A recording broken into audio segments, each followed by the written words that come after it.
Actually, when something wonderful happens under the guidance of someone, we have two options left to us. We can either become envious or we can become appreciative.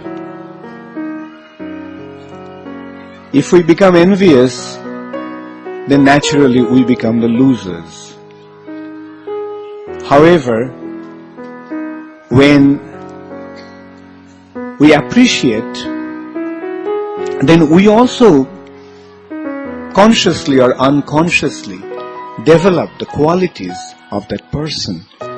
Because at the depth of our heart, we actually harbor a desire, we nurture a desire to do something like that.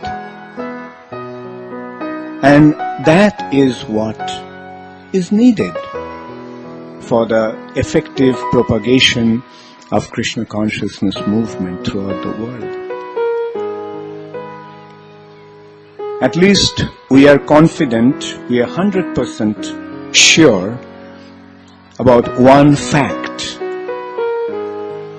that this Krishna consciousness movement is going to spread throughout the world in every town and village.